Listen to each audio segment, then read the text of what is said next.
E aí galera, esse vídeo é sobre o Cowboy Bebop, um anime bem peculiar, um desenho japonês que, ao contrário da maioria, não começou num quadrinho, começou como um desenho mesmo. Ele chama cada capítulo de sessão, não é um capítulo. A ideia é que seja realmente sessões de jazz cada capítulo. Bebop é um tipo de jazz super fluido, rápido, cheio de progressões complexas, mudanças de tom, virtuosismo, improvisação, e esse é o estilo do desenho. Também, principalmente, é o estilo do personagem, a forma como ele se move, como ele luta. E é disso que eu quero falar aqui, dessa masculinidade bebop.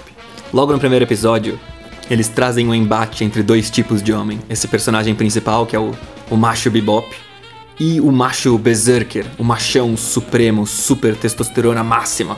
Ele tem a rigidez do ídolo com pés de barro do Nietzsche, e é vencido pelos pés de pena do protagonista. Sua leveza, sua adaptabilidade, fluidez. O desenho em geral é uma mistura de ficção científica com western.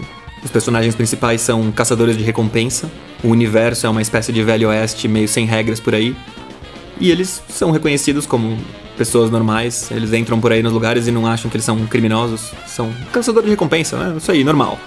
E eles saem por aí armados, caçando gente que as autoridades jogam recompensas na cabeça deles, na captura deles.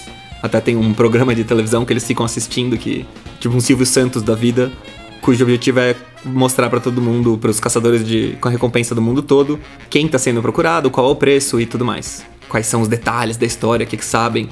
Então esse é o mundo deles.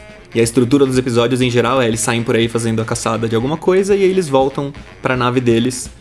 E aí essas conversas entre os caras na nave também são uma parte essencial dos episódios por isso, porque eles sempre voltam pra lá e eles também são dois tipos de homem diferente.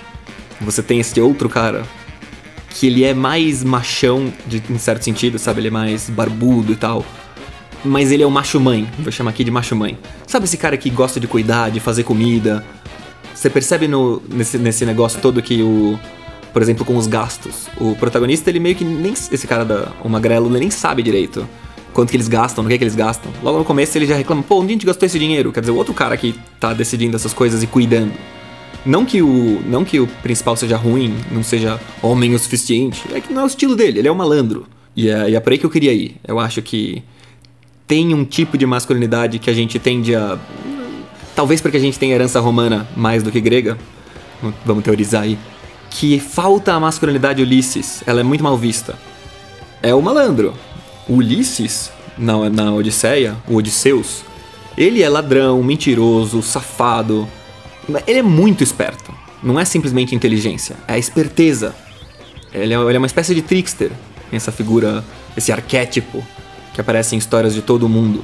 O cara que parece que ele sabe mais que os outros, porque ele tá sempre enganando, ele tá sempre à frente, um passo à frente.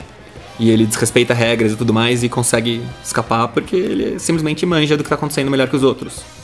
E o personagem principal é uma espécie de trickster, não tanto, mas o Ulisses é mais. E você pode pegar os dois machos mais virtuosos ali das histórias antigas. Você tem o Aquiles, da Ilíada, o melhor lutador de todos, o mais belo também.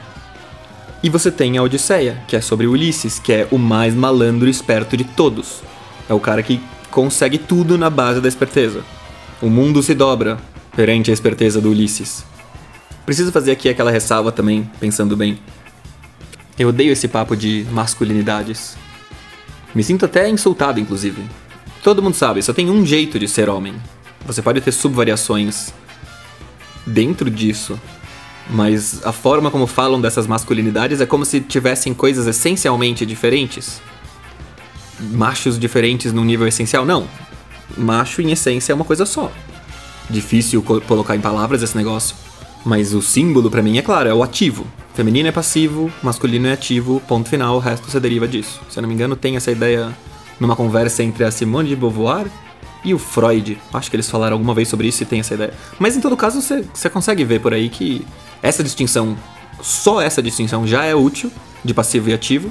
Mas enfim, o ponto é que não dá pra querer equiparar qualquer coisa que um homem pode querer ser, eventualmente. Eu quero me vestir de saias e passear fantasiado de unicórnio, com o cara que quer seguir as regras normais da masculinidade. Não é uma questão de que você é, da sua essência, da sua alma. Dane-se isso. Tô falando do que você decide fazer na sua vida. Sua performance, vai. Isso aí você tem controle sobre isso, pô. Um mínimo controle. Decide, vou me vestir de tal jeito, vou agir de tal forma. Você pode falhar um pouco e tal, mas, pô, pelo amor de Deus, você consegue fazer isso. Isso faz parte do que é ser homem. Você descobre o que tem que fazer e faz. Então, a maior diferença é a forma como você lida com essa situação de ter que ser o cara que é responsável. Dentro disso, existem variações. E aí você tem um jeito que é o mais rígido de todos, que eu acho que daria... Talvez tem mais variações que isso, né? Mas o Berserker é um deles. O cara que tenta ser o mais super macho possível. Todos os jeitos de ser masculino que tentam ser extremamente perfeitos na masculinidade, tentam capturar a essência da masculinidade e levá-la ao máximo, estão relacionados ao poder supremo de dominação. O ativo máximo é o ativo que domina e controla e se impõe, em posição máxima. Difícil separar isso da força física mesmo. Esse cara fica tomando uma droga que faz ele ser mais rápido e mais forte até no episódio. Por isso é tão difícil capturar ele no começo ainda. E é isso que ele quer vender também, para ganhar grana e escapar. O objetivo dele é escapar com a mulher pra Marte, pra eles terem uma vida feliz. E a mulher escolheu esse cara. Daí também a gente tem essa situação. A situação da mulher que tem um filho. Esse é o cara que ela escolheu. O machão supremo berserk rígido. E ela tem um encontro interessante com o macho bebop. Porque o macho bebop, o malandro, é o ladrão mesmo. É isso aí. É mal visto pelos romanos, especialmente. A figura do Ulisses na Eneida, do Virgílio, tá sempre... É Ulisses, o mentiroso, o ladrão, sei lá, não lembro mais. Mas ele é sempre o cara, o cruel, acho que é isso que eles falam. E sendo que pros gregos, Ulisses é top. Tudo bem que o Ulisses é um dos gregos e os romanos, como se vêem como herdeiros de Troia, viam Ulisses como um inimigo. Tem essa questão aí. Mas em todo caso, a valorização da honra, de coisas que são rígidas, essa masculinidade do ídolo, com pés de barro, que não sabe dançar. Sabe o macho que não sabe dançar? Esse é o Berserker. Esse é o macho puro que vai nessa direção, que não é malandro. Que vai na direção do poder e da dominação. Não tem jogo de cintura. Ele não precisa. O objetivo é não precisar ter jogo de cintura e controlar tudo diretamente. Na cara. O macho malandro não. Ele sabe reconhecer o tamanho das coisas e ele burla o que tem que burlar pra vencer. Você não vence de frente, você vence pelo lado. Você flanqueia. Quer dizer, o macho esperto é o cara que, se tiver uma maldita lei que vai pagar 2 pau por mês pra você falar tal coisa, pra você se vestir de saia e ser uma mulher, então que seja, entendeu? É o Thor que veste a roupa de mulher pra recuperar um martelo. Não sei, não lembro da mitologia nórdica se dá pra dizer isso do Thor. Mas que ele se veste de mulher e pega o martelo, sim. Não sei se ele tá sendo trickster. Não sei quanto que o Thor é trickster. Porque o Loki, que supostamente é o trickster, né? Mas o meu ponto é... O cara que faz o que tem que fazer pra vencer, que mente, que entrega a própria honra, entendeu? A honra é útil, é bom você ter honra, é bom as pessoas respeitarem você e acharem que você não é mentiroso e tal. Mas se você conseguir mentir, escapar e fazer o que é certo e ainda não perder sua reputação toda, então que seja, entendeu? Esse é o Ulisses, esse é o macho esperto. É o ladrão, mas não vai roubar o brother, rouba os outros. Tem que ter uma certa honra aí, mas é a honra utilitária. Por isso até que o Adorno e o Horkheimer ficam identificando o tempo todo no Ulisses esse espírito do esclarecimento. Porque o Ulisses é pilantra, ele tem lá os deuses e tudo mais, mas ele fica tentando malandrar tudo. Então tem que fazer lá um sacrifício de alguma coisa, ele tenta dar um negócio, sabe? Tenta sacanear os deuses também. Racionalizar até os deuses. E escapar deles. O Berserker bate de frente. O Hércules é esse macho Berserker. Esse super macho. Que é o rígido que cai e quebra o pé. O macho que não sabe dançar. Porque a música muda. A menos que você controle a música e ponha sempre a sua música, vai ser difícil você conseguir ser esse super macho puro. Você vai ter que ceder. O Aquiles pode ser o Aquiles. O Hércules pode ser o Hércules. Eles são o número 1. O melhor lutador. Supremo. Mas se você não é literalmente o número 1, o melhor lutador, o cara que controla todo o rolê, mano, você vai ter que ser malandro. Seja malandro oficial. Ulisses, entendeu? Ametes. Esperteza, melhor, vai. Sagacidade, se eu não me engano, é a tradução oficial. E daí você tem o macho mãe lá, vamos falar do macho mãe também, o brother do cara. Que ele é o cara que é o dono da casa, a dona de casa original, da Grécia. Economia é a ciência do oikos, do lar. A mulher raiz é a mulher da economia. É a mulher que não é simplesmente que ela serve pra cozinhar e cuidar das crianças, ela cuida da economia da casa, ela sabe o que tem que comprar, quanto tem que comprar. O cara não precisa saber essas coisas. Ele dá o dinheiro lá, mas ela sabe quanto que vai ter que ter por mês e tal. Ela é uma administradora por excelência. Então a administração do lar é coisa de mulher. Essa palhaçada que fizeram de que, tipo, trabalho é coisa de homem e não de coisa de mulher, mano, isso não tem nada a ver, mano. Isso é muito, muito, muito mega ultra recente. É mó mito bizarro de que isso teria sido eterno. Só porque a mulher não faz literalmente todos os mesmos trabalhos que o cara, não quer dizer que ela não faz trabalhos. Não quer dizer que ela não podia fazer. Também não quer dizer que ela sempre podia optar por não fazer. Mano, tem de tudo. Mas esse cara vai pra batalha também. Ele luta ao lado do brother. Ele é macho também. Se ele fosse um cara que não luta, tá sempre lá na casa. Ele poderia ser, por exemplo, um veterano que quebrou o corpo e não consegue lutar direito porque tem uma razão legítima pra estar invalidado. Se ele não tem uma razão legítima pra ser inválido, ele teria que ser, por exemplo, um cara super inteligente. O ponto é o seguinte, é aquela minha teoria anterior. Eu acho que ela continua sendo... Não tô dizendo que ela é verdadeira e a certa, mas eu acho que ela é uma ótima aproximação. O que na tradição de todos os universos se entende por masculino? O que são essas características que elas têm em comum, todas as características masculinas? Tem aquela história do ativo e passivo, clássico, psicanálise e tal. Mas eu gosto de pensar em termos do características que te fazem um bom aliado de guerra. Se você não é um peso, se você puxa seu próprio peso, aquela expressão americana, você tá dentro da masculinidade. A ideia, e daí isso me lembra... Tava vendo hoje mesmo, minha mãe falou pra eu ver um vídeo da Maria Homem falando com o Contrário do Caligares, psicanalista. E eles lançaram agora um livro sobre misoginia. E eles estavam falando sobre essa história de misoginia. Meio irritante, a maior parte do que eles falaram ali. Mas tem uma história sobre como que... A ideia que o Contrário fala é sobre como que o homem odeia a mulher desde a cultura do autocontrole romana, pelo menos, e de alguns milênios pra cá.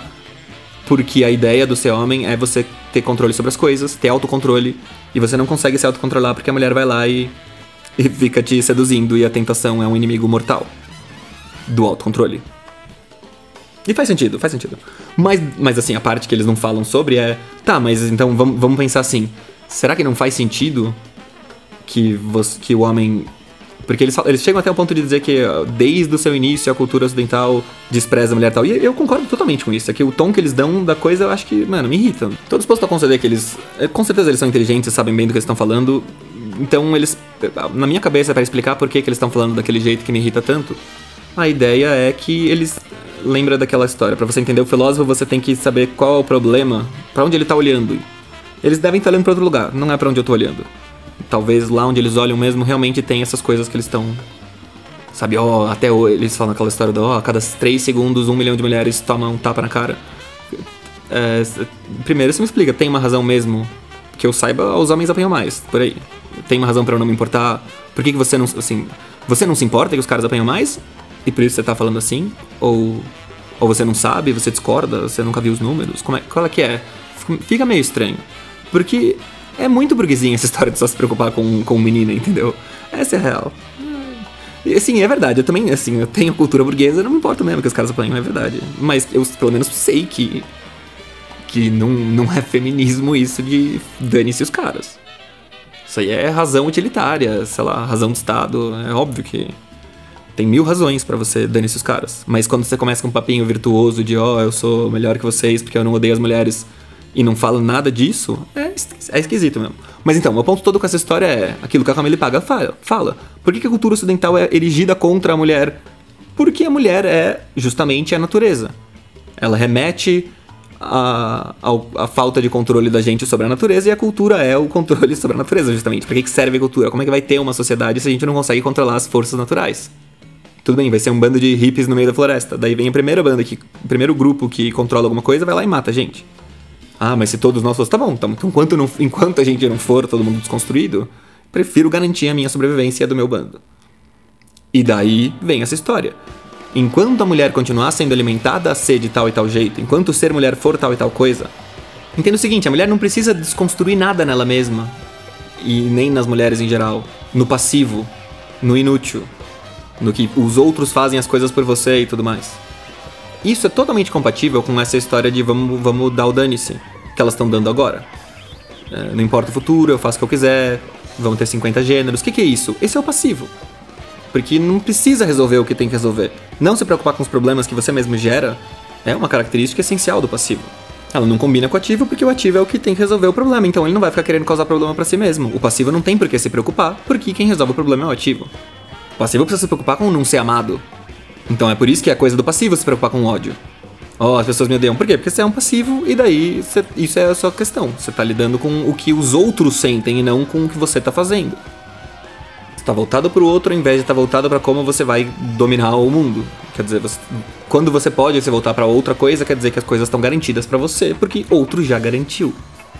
Então é essencialmente a posição do passivo, o de ficar se problematizando essas coisas, em vez de ficar resolvendo o problema. Então a parte que falta pra mim, assim, sim, a mulher é construída pra ser odiada, ela tem que seguir tal, tem que ser de tal e tal jeito, e daí, tipo, o gênero feminino é feito pra ser uma coisa que o homem vai olhar e dizer, eu tenho que não ser isso. E só faz sentido a mulher ser daquele jeito, ela não puxa o próprio peso. Porque no total, no geral, na figura ao todo, vai ter compensado que seja assim, mas o cara vai ficar bravo com ela, o cara dela vai ficar bravo com ela, todo mundo vai ficar bravo com ela, mas é o melhor jeito. Tipo, o melhor jeito é que os caras odeiem o feminino pra eles serem melhores e decentes, deixa a mulher ser feminina e incentiva ela a ser feminina pra ela ser mais dependente do homem, porque daí ela vai ter filho e tudo mais, e os caras vão querer cuidar dela e vão amar ela. Então, pra sobrevivência da sociedade e tudo mais, foi melhor que fosse assim. Mas daí, beleza, vamos mudar? Vamos então. Tá bom, vamos brincar de mudar. E aí elas querem mudar que os homens sintam essas coisas pelas mulheres sem desconstruir o gênero feminino que foi criado pra ser odiado. Elas querem agir exatamente como o gênero que foi criado pra ser odiado, sem ser odiada. Esta é a parte que eu acho que elas não problematizam. Você quer não ter o ódio contra o feminino? Você não precisa agir como o feminino no sentido do padrão. Tipo, se você obedece o padrão milenar do feminino, você vai obedecer aquilo que gera ódio. Essa coisa vem junto. Você ensina os caras a serem produtivos e tudo aquilo que eles precisam fazer é contrário ao feminino. É óbvio que eles vão odiar, eles odeiam neles. Não é uma coisa de odiar no outro, não é uma coisa de odiar fêmeas, é uma coisa de odiar este mulherismo, porque tem que odiar nele.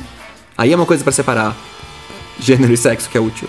Eu não acho que você pode dizer que essa misoginia é ódio contra as fêmeas. Ela é ódio contra o feminino, no sentido do passivo, no sentido do inútil, que não puxa o próprio peso e que, na grande figura, só compensa que exista pessoas assim, porque precisa continuar a sociedade. E elas nem têm mais filhos, entendeu?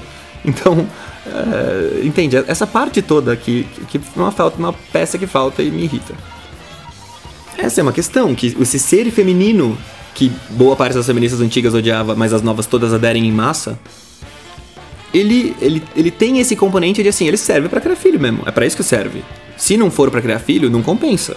Ser desse jeito serve pra duas coisas: seduzir homens pra cuidar de você e ter filhos. Se você não vai ter mais filhos com isso, só vai servir pra seduzir homem pra te comprar coisa. É sacanagem. É inútil. E é óbvio que vai dar raiva. Se você não desconstrói a razão da raiva e vai ficar reclamando da raiva, vai dar mais raiva ainda. Esse é o problema. Você é uma máquina de gerar ódio. Volta novamente naquela história que eu falo toda hora, mano. O progressismo é uma máquina de gerar ódio contra as coisas que eles dizem que amam. Primeiro você identifica se existem razões legítimas para as pessoas estarem desgostando de alguma coisa, daí você vai problematizar o desgostar, entendeu? E eu não gosto do termo ódio pra ódio da mulher e tal, mas assim, esquece esse termo. O ponto é, pra mim, o centro dessa história da misoginia, na verdade, é o desprezo pelo peso morto, pela pessoa que não puxa o próprio peso, pelo inválido, pelo fraco, até. E daí, nesse sentido, pra você superar essa misoginia, você teria que superar uma coisa que as minas são totalmente imersas nisso, que é essa meritocracia, o ableism, não sei como é que chama, habilitismo, acho que chamam, sabe? O fato das mulheres não abrirem mão de preferirem homens melhores do que piores, acabou. Se elas não fazem isso, acabou. Elas são quem determina isso. Se só os homens que valem alguma coisa reproduzem, ou seja, se elas só... E não é que elas decidem na palavra, elas decidem com as pernas. Enquanto as mulheres só quererem ter filhos, só quiserem ter filhos, só darem pros caras que são os melhores. Os caras que não são os melhores vão ter que ser desprezados, porque desde o começo da criação de todo mundo, cada pai vai ter o interesse de ensinar pra seus filhos: mano, você não vai ser nada, a menos que você seja bom. E aí você faz todo o estrago que você faz nos homens no mundo, de deixar um monte revoltado, blá, blá, blá. Cara, tem a ver com isso, tem a ver que precisa ser bom, senão o quê? Senão a mulher não vai te amar. Então, enquanto a mulher não muda, e ela não pode mudar, não é ela que decide quem ela ama. Ela gosta de certas coisas e não gosta de outras. Então não tem por que reclamar do negócio, porque é o que é, entendeu? Mulher só gosta de homem que presta, pra você fazer o seu filho prestar, você vai ter que meio que deixar ele traumatizado no processo. Ainda por cima, os que não conseguirem vai ficar mais traumatizado ainda, mais ódio ainda. Tudo isso é subproduto do fato de que a gente não controla quem a mulher gosta. E a gente não controla fazer os homens pararem de gostar de mulher. Se a gente controlasse essas duas coisas, resolveria o problema. Mas a gente não controla nenhuma das duas. E alguns costumes controlavam pelo menos a parte das mulheres. Mas claramente isso não vai voltar. Então ou se obriga a mulher a ficar com um cara que ela não gosta, ou se atrapalha as mulheres pra elas serem piores e começarem a gostar de mais caras, ou é isso, velho. O ódio à mulher é inevitável. Porque ele é duplo ainda por cima. Você tem o ódio simbólico pelo feminino, pela fraqueza, que todo cara tem que ter incutida nele, porque senão ele vai fracassar e não vai conseguir mulher e não vai conseguir nada na vida. Então os caras aprendem a desprezar isso neles mesmos, pra poder ser alguém, coisa que eles não podem deixar de fazer antes das mulheres deixarem de desprezar os fracos. Primeiro as mulheres têm que dar o passo. Elas não querem dar, nunca vão dar, todo mundo sabe. Por isso toda essa palhaçada, esse blá blá blá, é totalmente inútil. Mas pelo menos a gente pode escolher ser o trickster, não só o berserker. E eu acho que é um bom conselho, de certa forma. Eu tenho esse problema da rigidez, tento não ter tanto, mas recomendo àqueles que conseguem ser mais desconstruídos nesse sentido, que o sejam, seja mais malandro. Essa é aquela história do... Tem pessoal que acaba se chamando de translésbica lá, sabe? Que eu acho que é por aí, que eu acho que tem que aprender a flertar com a malandragem. Assim, sem exageros, entendeu? Eu não consigo também desconstruir essa história de dane-se a honra, não, minta, não. Não tô recomendando algo tão drástico assim quanto Ulisses. Eu acho que eu sou herdeiro dos romanos e também não gosto. O Ulisses realmente é um pilantra. Mas talvez a gente possa mesmo aprender um pouquinho com essa malandragem e vai fazer bem pros caras. Vai fazer bem pra gente. Mas é isso aí, galera. Muito obrigado por assistir. Desculpa a demora pra postar esse vídeo até, porque vocês viram um assunto que eu acabei escolhendo, então eu não consegui fazer um vídeo muito rápido. Eu refiz, acabou demorando mais. E daí essa terceira versão acabou sendo, eu não vou ficar cortando tudo e editando tudo, eu vou só falar sem parar e vamos ver no que dá. Acho que essa vez ficou boa o suficiente, então. Então é isso aí, galera. Muito obrigado pelo apoio. Espero que vocês estejam curtindo os vídeos especiais. E falou. Até a próxima.